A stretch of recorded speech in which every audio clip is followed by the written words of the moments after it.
Good morning, ma'am. Mabuhay. Good afternoon, ma'am. Welcome to Red Doors Hotel. How may I help you? Good afternoon din. May available pa kayo ng Please wait for a moment, ma'am. Let me check what time po ba. well, naka 8 siguro na umaga.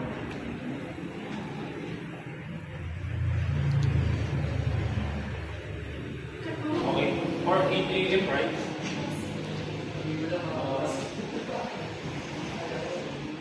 Unfortunately, wala po kami available na rooms ng 8 a.m. But, meron kami available na vacant room at around 11 a.m. Okay lang. How many are we expecting to arrive? Just Overnight stay will be 7,000 pesos at a total of 24 hours, ma'am. okay. Please parcel po ng for tomorrow. Sir, ma'am, what is your full name po? My name is Dara Lazaro. And ma'am, may down payment po tayo na half na price ng room. How much? It's 3,500 po, ma'am. Pwede ba cash na lang?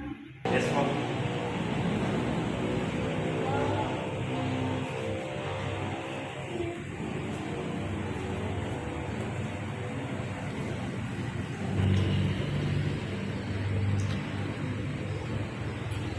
Yes, ma'am. Thank you po. We will be expecting your arrival at 11 a.m. for an overnight stay at family suite. Okay, thank you. Thank you. Okay, ma'am. The next day.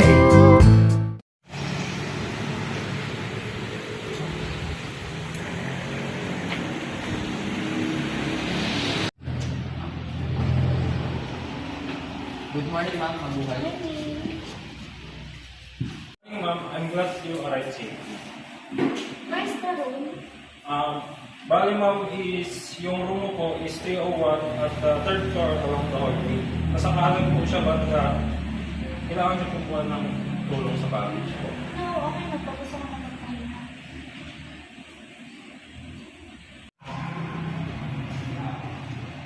Sorry ulit gusto niya kasi magpahinga. Actually ako din. Grabe kasi yung biyahe namin, malayo at super traffic pa. Yes ma'am, I understood po. Lalo na kapag holidays. Oo nga eh. Yes ma'am.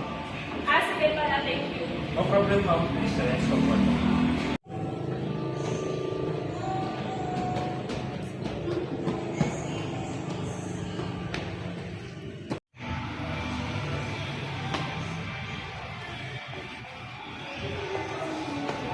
Okay na?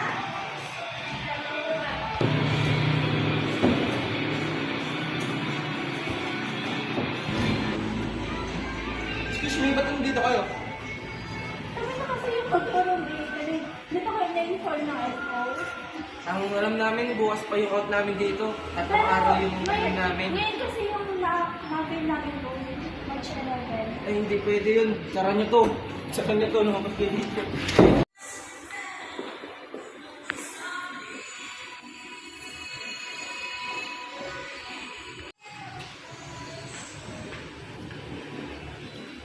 Sir, bakit ganun? May nakaroon pa sa inano namin room. May mga tao pa sa 301. Meron po tayong siguro inconvenience ma'am. Ipapatawag ko na lang po yun sa room. Pero di ba nag-book na kami kahapon, so dapat okay na ngayon. Sa record the inconvenience ma'am, papatawag ko na lang po yung mga tao sa room. Chair?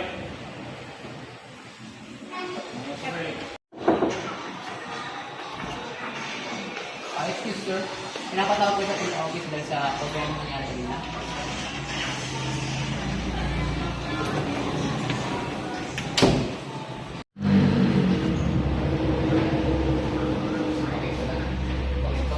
Morning sir, ano problema? Ayan sila. Kausapin mo. Ano naman ba problema dito? Yung pasok ng pasok dun sa room namin, alam nyo may naka-check-in. Nag-book kasi kami kahapon, dahil kami naka-assign na room. Hindi pwede yun. Tatlong araw kami dito. Magdadalawang araw pa lang kami ngayon. Bakit may susi kayo? Naka-check-in pa nga kami. Kahapon pa kasi naman na iba yan eh. Pero hapon, nandito pa kami, 3 days na yun eh. Dalawang araw pa lang namin ngayon. Mga ma'am, mga sir, may mali po kami doon. Bali ma'am, kukunin ko muna po yung susi na binigay ko sa inyo. Dapat siya check mo muna mabuti. Kasi nag-advance booking na kami. Dapat kumakatok kayo bago kayo pumasok. Mga sir, ganito na lang po. Kukunin ko muna po yung susi sa inyo. Para, ang gagawin ko na lang po is, ililipat ko na lang po kayo sa kabilang room para wala po. At dadagdagan ko na lang po ng 3 meal yung pag-stay nyo po. Okay. Bali mga sir, pasensya na po sa inconvenience.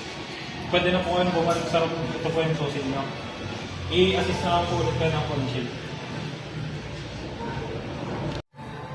Ang layo pa kasi nangyari namin pag gano'n naman pagdating namin dito. Paano po pala yung nangyayari dyan, sir? Ma'am, bali ito na lang po mangyayari. Bibigyan ko na lang po kayo ng panibagong room. Same lang po sa yung room. And as for the inconvenience po, ay magbibigay na lang po kami ng free meal sa inyo. Bali ito po yung room 305 po. Saan itong banda? Diyan lang po sa gawin kaliwa. Thank you po ma'am and sorry po sa inconvenience.